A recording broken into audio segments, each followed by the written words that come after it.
Hello friends and welcome back to my channel. So today I am going to be making cereal bars, oat bars, breakfast bars, whatever you want to call them.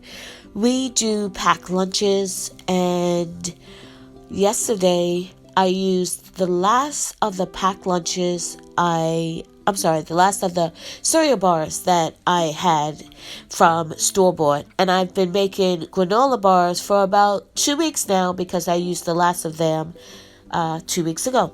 So I'm going to show you how I make my cereal bars, oat bars, breakfast bars, whatever you want to call them.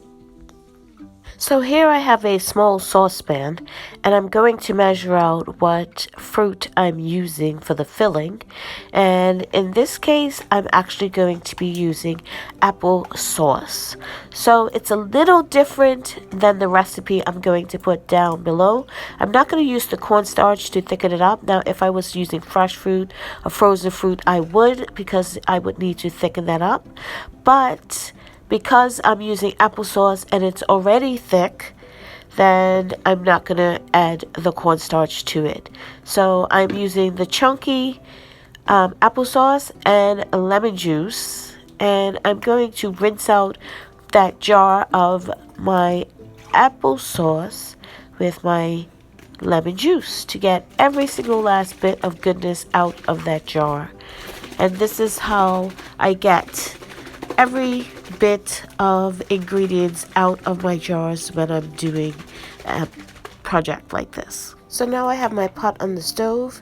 I'm actually going to add a little bit of apricot jam that I made. It didn't really set as firm as I would like it, so I need a little bit more to add to bring up to the level of filling that I need. So I thought this was a good blend to do with the apple sauce. As you can see, it's not really jam consistency, but it tastes really good. We've used it, but not as jam. So I have brought the filling up to the level I needed, and now I'm going to just mix these two together while they're on the stove.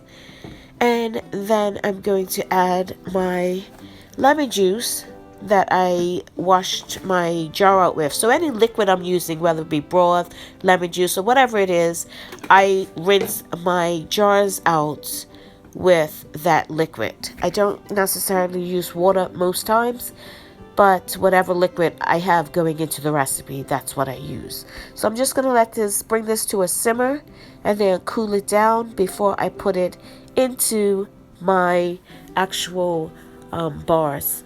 And because I didn't have a lot of applesauce left, this is what I did with part of that jar.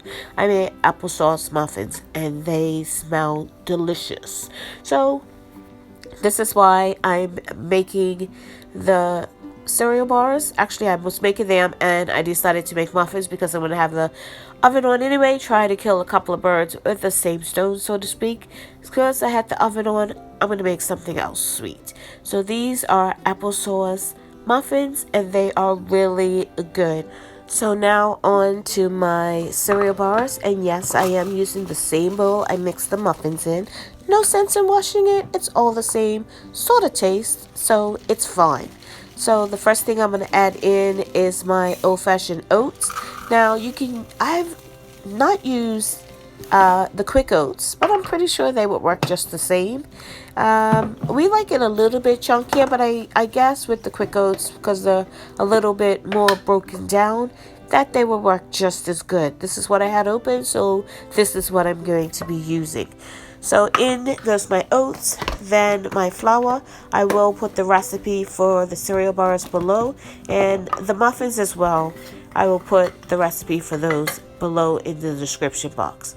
So now I'm adding in my whole wheat flour, goes in next, and then I'm going to add my firmly packed brown sugar, and then I'm going to add my salt, and I'm going to get all my dry ingredients mixed together. So with this next ingredient, you can improvise how you like it. I am adding in ginger. You don't have to add in ginger. I'm adding in cinnamon. You can add in allspice, whatever ingredients you like. I'm adding a little bit of turmeric. I'm sneaking it in there. I find that this makes all the other spices more intense, sweeter almost for some reason. I'm not sure how that works, but that's my little secret ingredient in these cereal bars. A little bit of turmeric and the spices pop.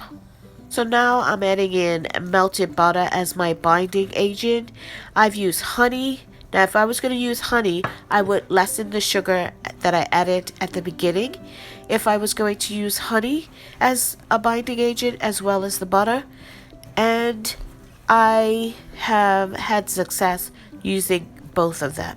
So I'm just mixing everything together, make sure that butter is distributed throughout and everything's well coated, because like I said, that's going to be what's holding your cereal bars or oat bars together.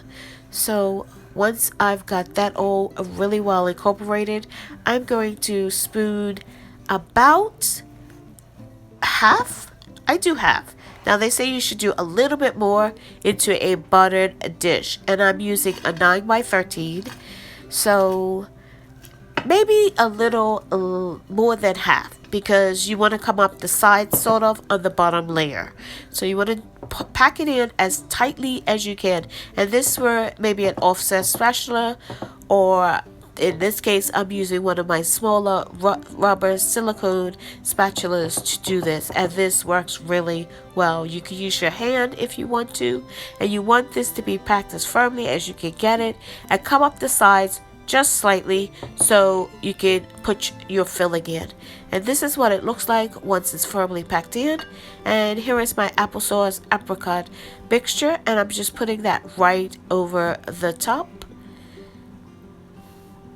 So once you got your filling evenly spread out, you want to start with your topping. Now the rest of that oat mixture, you just want to sprinkle it over. And then once you've sprinkled it over, you want to tamp it down as firmly as you can without pushing out the filling. So once again, I'm using my rubber spatula to do this, and I'm pushing down as firmly as I can without pushing out the filling.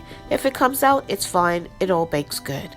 So into an oven it goes at 375 for about 45 minutes or until golden brown. It all depends on your oven. Mine's 9 times out of 10 is finished early. So here it is out of the oven. The sides are golden brown, and I'm going to just let it sit here and cool before I cut into it. I just want it to settle down a little bit before I cut into it, because if you cut into it too hot, it will fall apart on you. So once this is cooled, I'm just going to cut it up, put it into sandwich bags, and store it in the fridge and use it for lunches or snacks. So since the oven was on, I decided to make a quick peach cobbler for dessert tonight for dinner. So now that my cereal bars are cooled, I've just cut them into the sizes I want, and as you can see, they are holding together just fine. And like I said, I'll just put these into sandwich bags and put them in the fridge, and we'll just use them up throughout the week. And here is my cobbler cooling and my muffins in the background. So yeah, my house smells delicious right about now. Thank you so much for watching. If you haven't subscribed, please consider subscribing and click that notification bell to be notified when I upload videos.